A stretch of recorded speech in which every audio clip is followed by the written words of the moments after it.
All right, welcome to another Key Biscayne Stories, where neighbors meet neighbors. Today we have Key Biscayne resident H. Frances Reaves. She's a lawyer, owner of ParentYourParents.com, co-chair of the Key Biscayne Car Week, author of The 2-Minute Warning. We're going to get to know Frances and all she's up to. How are you doing, Frances? I am doing great. Thank you, Alejandro. How are you today? I'm doing good. Thank you for joining us today. I look forward to it. Me too. I love your podcasts. They're great. Thank you, Alejandro, for doing this for us. Thank you. Thank you. For some of you that have been watching the latest shows, Frances was on our show before with Mary Tague on the Key Biscayne Car Week, where we got a breakdown of what was going on. They're The looking best forward to that. co-chair ever. Mary Tague's fabulous. That's the word on the street. As it should be. Mm-hmm. So I have a icebreaker question for you. So tell us something about yourself that most people don't know. I am willing to bet that most people don't know that I studied for 18 years to be a ballerina. Oh, wow. And 5 of those years was spent under the Royal Academy of Dance, which is British. And the reason I studied under them is because I didn't grow up in the United States. And the RAD had a reach to a lot of its British colonies, which are for the most part, third world countries. And my dad was looking for oil in these third world countries. And so I studied specifically under their syllabus. Then when I got to the United States, I found out that 5'10" is just a tad bit tall for a ballerina. I didn't know that until I got to Texas Christian University. 5'2" is the normal height for ballerinas. So you couldn't be taller? I am 5'10". So you No, needed to be no, 5'2". most men are around 5'8". So imagine when I went up on point, I was 6 feet.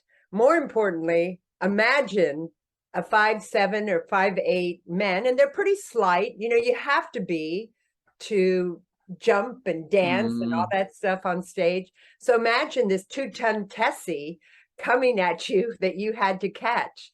I can't imagine what those poor men thought. But I have to say, in every case, they caught me.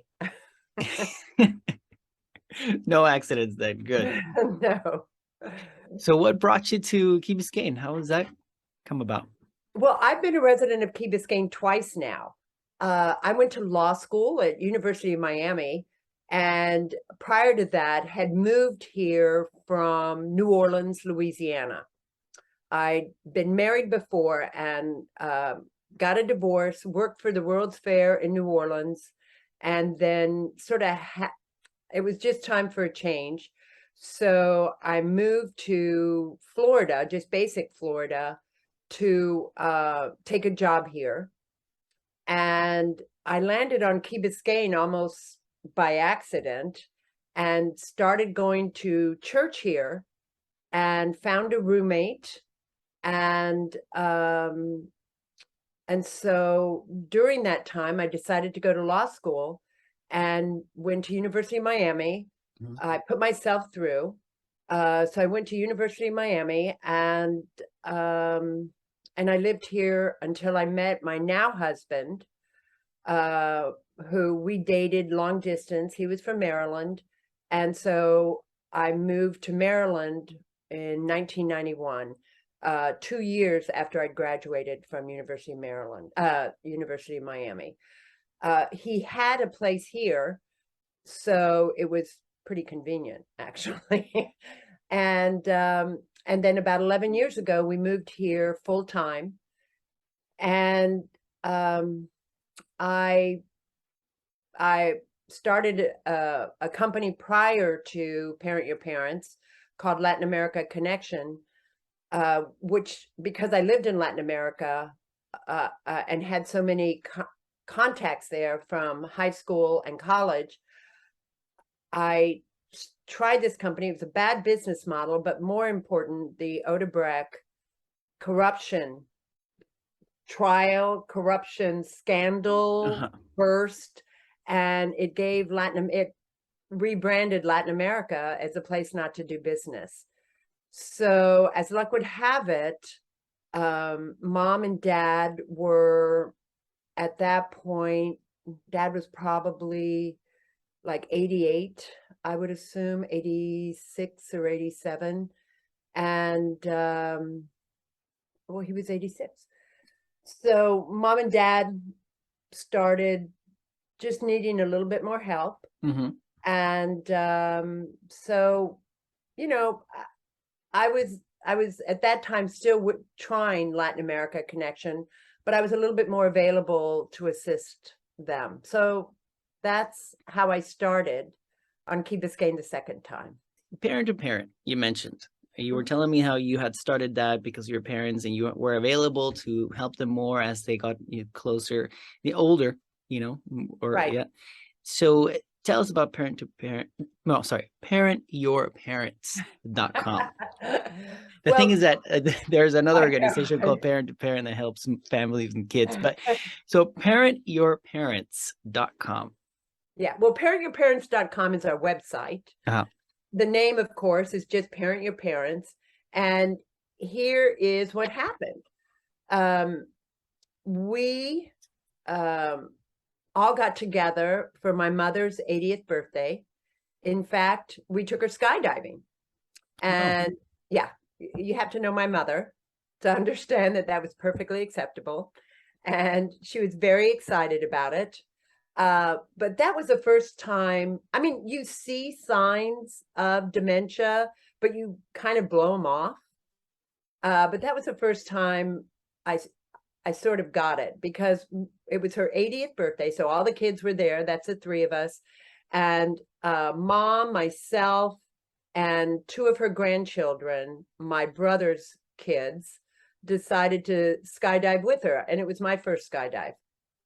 So we were all, and mom had been so excited, so animated. She was like, oh boy, is this fun. And the whole way up, I'm looking out the window thinking, oh my God, are we really going to jump out of this plane? Charlotte, my mother, is like, oh, I was a flight attendant. Oh, I've been here. Oh.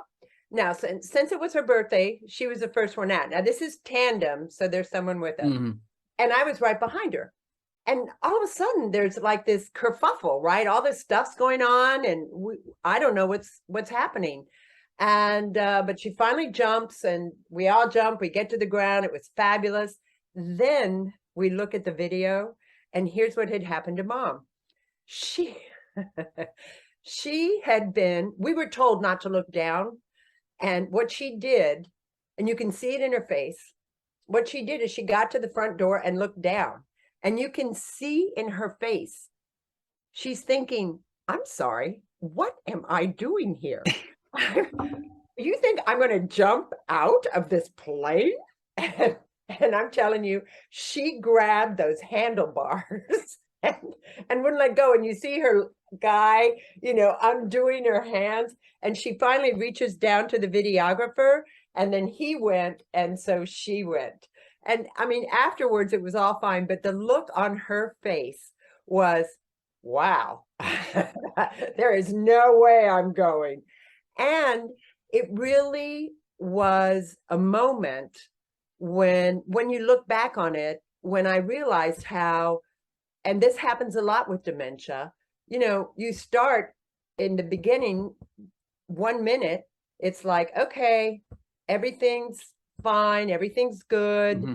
And then the next minute, you don't remember that everything's fine and everything's good. I mean, they ask the same questions over and over again within the span of 5 minutes. And so I think that was our first clue. So I, at that point, started going to see mom and dad about once a month. And they lived in Houston. And then 10 years later, and dad hid it from us. In other words, he didn't really let us know what was going on, because that's who my father was. And then now 10 years later, we're doing my father's 90th birthday, and mom at this point we know has dementia. We have help for her. And on the Sunday of the brunch, she's going around. We were doing it at my parents' home, and she's going around asking people for a ride home. And that was simply because she didn't realize she was in her own house. So my brother and I realized, he lived in Georgia, I lived in Florida, that we had to do something. So, and that's when I found out that there's no one to help when you have to do something. There simply isn't anyone. So we gave Dad the choice of Florida or Georgia. He chose Georgia, where my brother lives, and moved him into an assisted living facility. And that was when it was very apparent that Mom was no longer self-sufficient. And so we had to move her into, what we finally did was move her into a home with about 4 or 5 other people with either Parkinson's or dementia. And that's where she lived, and my father would go visit her there. Now, here's what happens, of course, is this family who, I mean, this couple who've been married for 60 years. I think Dad was 30 when they got married, so he's 91 now, are split asunder. You know, I mean, my father had never not been able to take care of my mother. So, during that time, Mom's long-term care insurance ran out. But in fact, it hadn't run out. They had simply miscounted. And I was the one paying the bills. So when they just quit paying. And so when I looked at it, I called them and I said, that's not what you say at all. And told them about the numbers. And I went up against John Hancock. This wasn't a regular old insurance company. And I said, I mean, I had to go through a full year and a half, I think, of all their bills. I sent them my findings. And the way I did it was through premium LinkedIn. I sent a letter with the findings discussing who Mom and Dad were, because Dad was a World War II vet, and what they had done. And I sent it to anyone who had any kind of a title within the John Hancock realm. And within 24 hours, I had a response. And within 72 hours, they had offered us enough money to pay where Mom was. And now we had to do the really hard part and put her into a nursing home. But what made me start Parent Your Parents was the conversation with the man when he said to me, and he's really a very nice guy, Dan, we're still in touch, but Dan said to me, Ms. Reaves, this never happens to us. And you know what never happens to them? That they get caught. I mean, Mom and Dad would have been out $15,000. $15,000 for a 92-year-old and an 87-year-old. So now I'm checking everything. We put Mom into a memory care unit.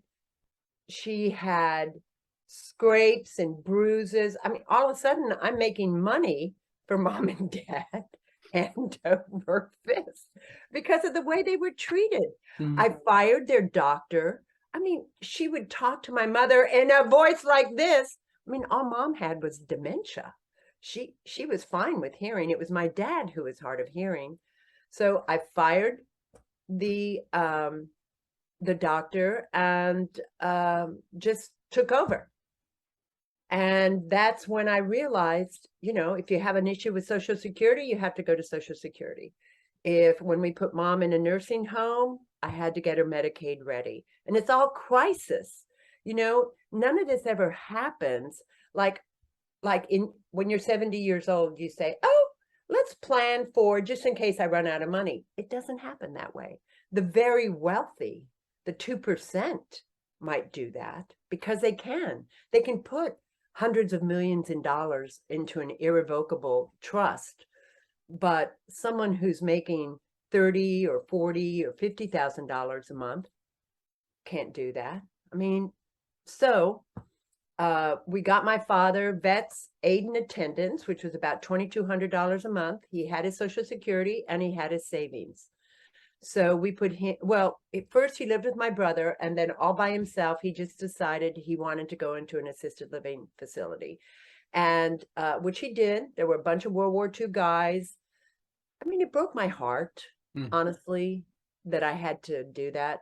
The hardest day of my life was packing my mother's things into a box. That's all I needed. This is a woman who graduated summa cum laude from American University, who had followed her husband all over the world, raised 3 children, all of whom were doing pretty well, and we couldn't afford more for them. But that's a reality of most of us. And it's not an easy reality. So that's when I took on Parent Your Parents. And it's grown ever since, for which I'm happy. So what can we find if I go to Parent Your Parents now, Mm-hmm. or what kind of information, assistance, Well, you find a lot of options. You ask yourself questions, can my parents still live alone?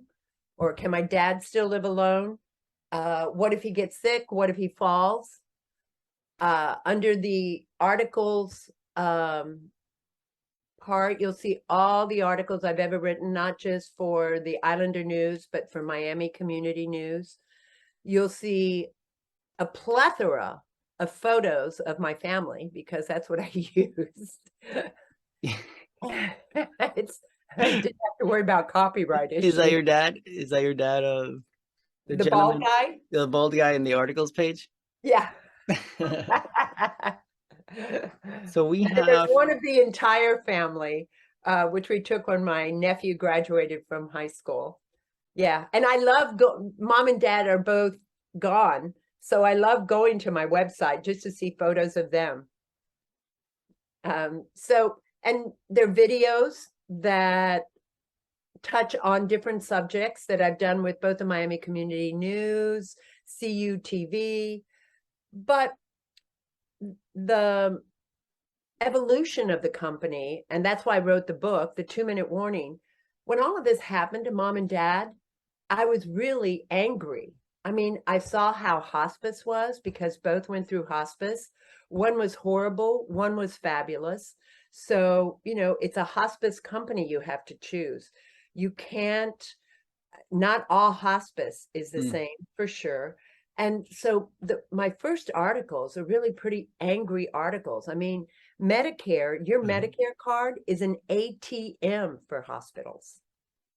But once you understand that, what we forget, and certainly what my father, who was part of the greatest generation, and my mother, who was part of the silent generation, they thought doctors were humans. Now we, the baby boomers, and I know you're a little young to be a baby boomer, Alejandro, but the baby boomers certainly were the first ones to start questioning all of that. I mean, we were the Gen Zs of our generation. We were the first Gen Zs, the baby boomers. We were, protesting in the streets. We wanted to have sex with everyone. Anyone over 30, you couldn't trust anyone over 30. I mean, we were an amazing generation. But as I evolved in this practice, I also realized that at 60, we're 40 now. We're no longer the 60-year-olds our mom and dads were. I mean, they actually thought being a grandparent was cool. No one who is a grandchild age is allowed to call me grandma. No one. If you think I want anyone to think I'm that old, you're wrong. Even though I am. In fact, in my last article, I admitted to lying about my age. So when I realized this, that's when I started writing the 2-Minute Warning. Okay. Which is, the parallel is, when I turned 50, it was a bad day, until I realized, oh, there's a good chance I can live to 100. Dad was 94, mom was 88. I just got to keep myself healthy, blah, blah, blah. When I turned 60, which was not yesterday, when I turned 60, wasn't even last year. But when I turned 60, I realized 120 was going to be a little hard to get to. And that's it. That's your 2-minute warning, right? Have I done everything I've wanted to do? Mm. What's next? Who do I want to be as I live the rest of my life? And that's what the 2-minute warning is about. Because if you've ever watched a football game, and I'm not a big football fan, but I remember the first time they said the 2-minute warning, I was so excited. I thought, oh, thank God, only 2 more minutes of this game. What a lie. I mean, that game goes on forever, like 10, 15 minutes sometimes. Then it ends in a tie, and then there's overtime. So, hey, this is our 2-minute warning. Let's live it up. And when I did my research on 2-minute warning, 2 things came out. And you can, when you go to YouTube to see them, you're going to laugh and love both of them. The first one is a 2-minute warning between the Minnesota Vikings and the Baltimore Ravens, I think, which was in 2013, might be 2014. But all you have to do is put 2-minute warning Ravens, and it comes up. And that ball changed hands 7 times in 125 seconds. And the Ravens came out on top 27-25. But here was the big find when I was doing the 2-minute warning search. George Carlin has a comedy routine, which is called The Big Die, the 2-minute warning. And he tells us in this 2-minute warning that we get a 2-minute warning before we die. A lot of people don't know this because, of course, you die and no, you can't pass it on, right? And so he goes through this whole comedy routine talking about how you have to make it a big deal. Like, this is your last 2 minutes on earth.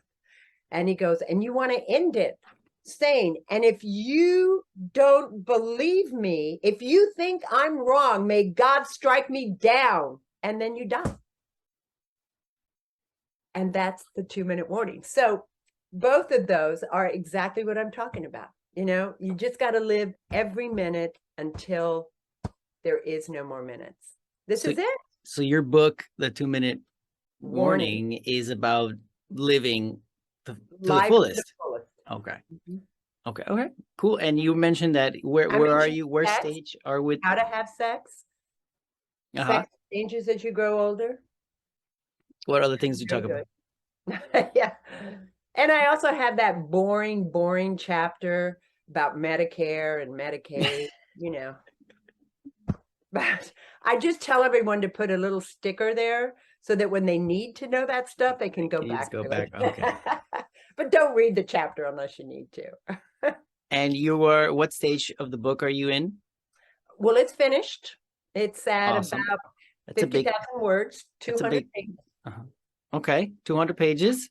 Yeah, around. We don't know yet. And it is with the editor right now. I'm still looking for an agent. The worst that happens is I self-publish, but I would much prefer it go through an agent. They do a better job. So if anybody listening is an agent, yeah, call me. Don't be afraid. You can call me. That is from, I don't know. Is that a song, a commercial? No, it's no, the commercial is Meet the Swinger, Polaroid Swinger. I'm more than a camera. I'm almost alive. I'm only $19.95. It's the old Polaroid, that came out. Yeah. I also remember all the Brazilian songs from Carnival too. I believe it. When you live overseas, we didn't have television. So we had Mitch Miller, sing along with Mitch Miller. We had Ray Conniff and his chorus. So our car trips were all about singing. We were the Von Trapps of depending on where we lived, but we just didn't have the voices. Yeah, can you do one in Portuguese? Yeah. Você pensa que cachaça es agua. Cachaça no es agua, no. Cachaça vende Hirimboco y agua vende Riverón. Wow, that's awesome. I even understood it. Mas Awesome. agora não falo português. Well, I only know like 3 words, like picanha, caipirinha, Oh, of course, the feijoada. important words. Yeah, that's it. Feijoada. Mhm. Feijoada reminds me, and this is all about my mother. We traveled, we lived in all these different countries, and in every country where we lived, Mom would take lessons in the cuisine of the country. That's cool. Yeah, and her teacher for Chinese food was a Prime Minister, Lee Kuan Yew's mother, and Mom made, they call it nasi goreng. Mom made the best fried rice ever. She also made fabulous feijoada. She would cater we had a Christmas party every year. She did all the cooking for it. And now, of course, her oldest daughter is a true disappointment. I have recently, because my dog doesn't like dog food, learned how to cook ground turkey and ground chicken. And my husband is a little upset that I have learned no more than that. For the dog. For the dog, yeah. Okay. And it was Mary Tague who taught me how to do it. No. Yes. Thank God she's my co-chair. That's awesome. So going back to your parents, which I like the name, by the way, because you get to parent your parents. So from your experience, what are some things you would have wished you would have known earlier, through this whole experience that you went through? Well, and of course, that's what brings the regrets, because Mom and Dad were my first clients, right? The first thing I wish I'd known earlier is I wish I'd been more informed about hospice, the nonprofit hospice versus the for-profit hospice. Hospice and palliative care, I think, are absolutely fabulous. For those that don't know, what is hospice? Oh, hospice. Thank you. I love the hand, Alejandro. Thank you. I have this one too sometimes. Hospice. Oh, the little one. The little hand I can use too. That's a great hand.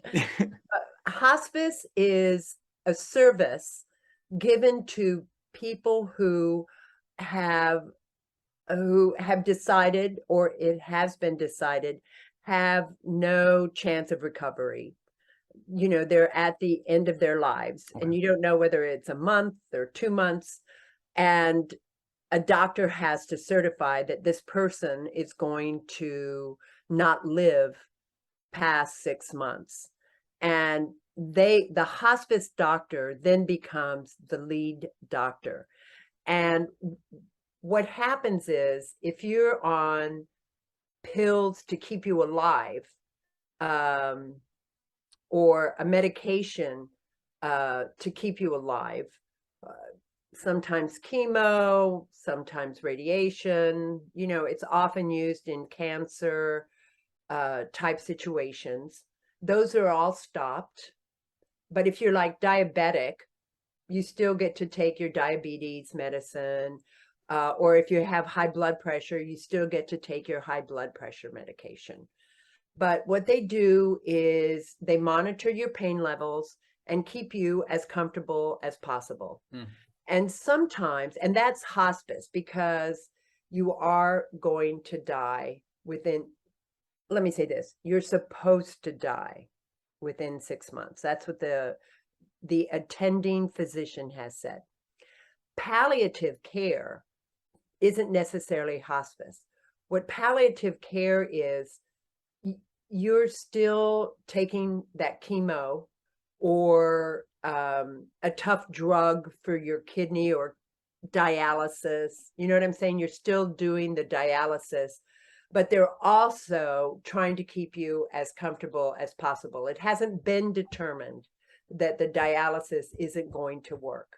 So sometimes, when you're waiting for a kidney or when you're waiting for a new heart, they take you sort of through palliative. Not everybody, just, everyone's different, but hospice means that we are now close to the end, and let's keep him him or her as comfortable as possible. And so there are two things about hospice. Like everything Medicare related, and this annoys me to no end, like everything Medicare related, it's often taken advantage of. There are people who I personally know who've been on hospice for close to 18 months, because what hospice gives you is a little bit more care. So it's not really that you're dying, you just need a little bit more care. Those are my tax dollars at work. I think it takes away from the value of hospice, but I can't really judge because it's such a stressful time in everybody's life. All you want for your loved one, be it your husband, your parent, your aunt, your uncle, your sister, all you want for them is to be comfortable. And honestly, both my parents, when they went on hospice, died within the 6 months. So the attending physician was correct. But mother's hospice was so much better. I mean, they really cared about the entire family. They reach out to you, they ask you how you're doing. When you go into hospice, you also have to decide who's going to take care of you when you die, which sent my brother and I to a funeral home. And I would never, ever ask anyone to go to a funeral home alone. It's very, very difficult. But whereas my father's hospice, I mean, the poor man went through so much pain before we finally got him situated that and one was for profit and mother's was nonprofit. So I'm a little colored there, but again, I didn't know enough about hospice. Now I know too much about hospice to take it down. Yeah. Sometimes ignorance is bliss. The other thing I wish I had been, that I wish I'd known, but I don't think you know it until you go through it, is how our society views, some people call them seniors, I call them elders, because elders are the anointed ones in Indian tribes, in synagogues, in churches. And I feel that our elders are the experience, the wisdom, they have a lot to teach us, and we should treat them that way. And until I went through this with mother and father, I had no idea how elders are treated. Now, of course, if I see an elder anywhere, I'm sure they're all tired of me. If I see an elder anywhere, I rush up. Can I help you? And they turn to me, no, I'm fine. I don't need your help. There is that place where you have to give them their pride, right? Hey, I don't need your help, okay? But there's also that place where sometimes you have to help them across the street. And I say that as a metaphor. But and if we have to stand up and let them sit on the bus, so be it, or the plane, or in one particular instance, this poor woman was an elder and she had more than she could carry. And she hadn't asked to be put on first. So, Francis, the lawyer, just went up and said to the flight attendant, "This is so ridiculous. We have to get her on the airplane. And how can I help you do it?" And I became the flight attendant. I took her back to her seat. I went up to the flight attendant. I went and got her other stuff and took it back there and blah, blah, blah. But they gave me free drinks. Ah, It wasn't all bad. But that's who I've become since yeah. learning, because those gate agents are busy. Everybody's coming up. They don't have time to look around and see who should really be going on this plane. And for me, it's heartfelt. I do this. I have to live. So I didn't charge that lady, of course. But so I charge for my services, which are all legal. We also have at Parent Your Parents an MD who looks at all the medical records when I'm not sure that the doctor's doing his job. We Okay. also have a psychologist, and she also lives here on the Key, Rhonda Fuchs. And Rhonda, it's now Rhonda Fuchs Plowsy. She just got married, but nevertheless, I Rhonda. know her. I Oh, know her. I know her from the RDCA dojo. oh, okay. Her son So and I. Yeah. Go yeah. ahead. So well, Rhonda, all you have to do is mention money, whether it's 30,000, 30 million, or 300 million, and there's a fight. I mean, I have watched this now. And so when all this is going on, I bring in Rhonda. She does a lot of collaborative divorce, which is exactly the same thing that's happening here. And if you know Rhonda, you know how good she is at just bringing everybody down. Hmm. So, and then I have a move manager, because oftentimes people are moving from huge homes into a smaller home.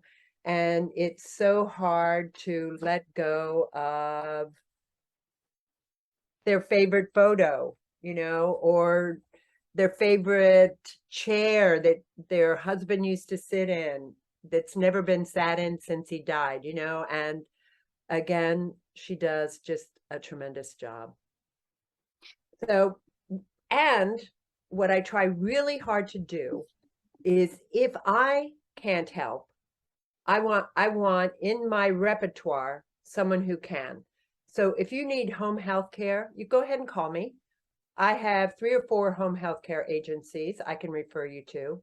If you are looking for an assisted living facility, I have a great group called Welcome Home, led by Faith Banclayer, and she worked for the Palace for 20 years. She knows nursing homes, assisted living facilities. She'll come, she'll interview you, then she'll take you to the different assisted living facilities, and you don't have to pay her. The facility you choose pays her. So it's those I mean, I didn't know that there was someone who could do that for me. You know what I'm saying? Hmm. So those are the things I wish I'd known, but I know them now. And that's why all you have to do is call one place. Now, I can't do your social security. I can, you have to be involved a little bit. Uh-huh. I can certainly show you how to get on ssa.gov. Okay. So when will be the right time for people to to reach out for these elder concierge services? Well, there's never a bad time. Yeah. I have people who reach out to me when they think something's going wrong. And, I give them some advice. My first consultation is always free. Then I give them some advice. And then a year later, they're in crisis planning. And that's often what happens. Hmm. Some of my clients often come from other lawyers who did the trusts and the wills, and now everything's falling apart around them. And so that lawyer is a litigator and doesn't quite know. A great example is a woman who the house was falling down around her. She had gone through all her trust money. So we had to sell the house to find money to put her into a facility, which we did. The other lawyer and I had to empty that house. And we moved her into a facility, and I'm now her trustee. It's not a role I look for at all, but She is as happy as she can be and as healthy as she can be. She's 87. She went in when she was 84. I have another gentleman who has no one else but a daughter. Everybody else has died around him. And, we put together his trust. And his daughter is a trustee, but as much as I hate to be a trustee, I'm the second one, just in case something happens to the daughter. So I get in some of those situations, but let me make it very clear. I prefer to just put it all together for you versus become a part of it. But if I need to be, I will. I'm one of these people too. I don't have children. My brother, my sister, and I are within 5 years of each other. So making them my power of attorney or my healthcare surrogate isn't going to do me any good. I really have to reach out to nieces or nephews or friends, sometimes grandchildren, sometimes lawyers. Many of my trusts are run by a trust portion of a bank who's a totally disinterested party. Mm-hmm. And law firms also have a finance end who will do all that work for you, but that's not my law firm. Got it. So basically, people reach out to you normally when they're in need, but it'll be good to at least have a consultation to at least educate oneself when it comes to Right. all these senior services that are out there and how to navigate elder services and everything that's out there. It's better to know a little bit at least before you are actually in need, so that when the time planning. Right. And also, many people think you have wills, you have trusts, and then you have other instruments that you can use. A will goes to probate, which means you're going to have to pay a lawyer to take it through probate. And it has to be a decent amount of money. Otherwise, they're not going to take it because they just take a percentage of the probate. A trust bypasses probate because you're putting everything into a third party holding company. That's basically what you're doing. It's a holding company.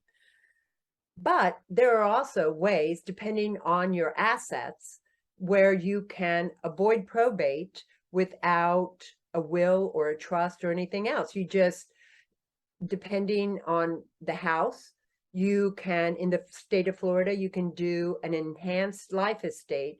So you can say, when I die, this house goes to so-and-so, or so-and-so and so-and-so, so that the house moves without probate.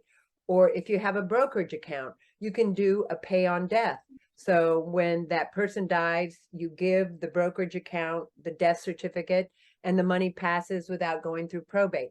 So it's not all about trust and wills. There are so many ways we can avoid probate. The tough issues is Medicaid planning, because that's almost, in Medicaid, you have to do all of your transfers 5 years prior to applying for Medicaid. So in other words, you have to say to yourself, okay, I'm 75. Now's a good time to put my income in some irrevocable things so that Medicaid won't come after me if at 80 I need Medicaid. Do you know how many people think about going into Medicaid? Maybe the lawyers who plan it. I mean, no one thinks they're going to live in a nursing home. No one does, or with a Medicaid waiver in their own home. I mean, it's not who we are, especially if you're following my book, right? You're living life to the fullest. But there comes you got a plan. Right. I do mention that you have to plan, and that's part of the book too. But, so it's a question of just knowing what the options are out there. And really, even in crisis Medicaid planning, there are still a lot of options. And if you're married, there are more options than if you're single. So if you're single, I would be much more, I would say, think about it a little bit more. Yeah. A little more proactive when it comes to that. Okay. Yes. So what have you learned? Well, Alejandro, Certainly I've learned a lot, Mm. but I think most recently, the thing that I have to say is a lot more about dementia. My mother had dementia, and I'd go see her about once a month for 2 or 3 days. So I certainly had a dose of it then. However, my husband was diagnosed with dementia about 2 years ago. And we are under the Miami Jewish Health Mind Institute. And so they've tested him for Alzheimer's, for Lewy body, and he doesn't have any of those horrible dementias, but there's no doubt he has dementia, which means sometimes he has good days and bad days, that there are times when he sundowns, usually in the afternoon, when I'll be working and I'm actually moving to an office right across the street, but nevertheless, working in my office at home, he'll just burst in and need something right then and there. And so, in fact, on Friday, I missed a filing deadline because that happened. So you have to come to terms with it, because right now he's fine, other than those things. And it really makes you realize that this is it's a progressive disease, but it's not like it progresses in months. It's like in steps. Mm. So now, as I tell all my friends, the good news is there isn't much I haven't learned about being an elder. And I know I'm making light of it, Mm. but he's still Tom. He's still funny, you know. Just needs a little bit more help. All right. Okay. Well, I mean, it's you having gone through all this, you can give people peace in knowing what to do. Thank you. People come to you and then be like, they might be, for you, it could be easy. And then because you already done it, but for someone who doesn't even know what the next step to take, just on that initial, consultation, the first consultation, or at least you're providing some sort of mapping, like, this is what we can do. It's okay. These are the options available to you. So, I think, yeah. I'm sorry to interrupt, Alejandro. No. I've also learned there are people who don't want to admit that it's dementia. I mean, when I meet with them, it's very apparent to me because of my mother and because of my husband. It's very apparent to me what's happening here. It's so totally apparent.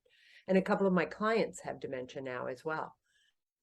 But you can't tell a loved one that their loved one has dementia until they're ready to hear it.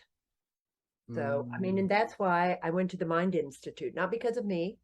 I knew exactly what had happened, but the rest of his family had to hear it from a true source. So I get it. And I get it's, it's stressful, but guess what? The only way out is through, as Robert Frost says. So you just got to go through it. It's Yeah. fine. You'll come out.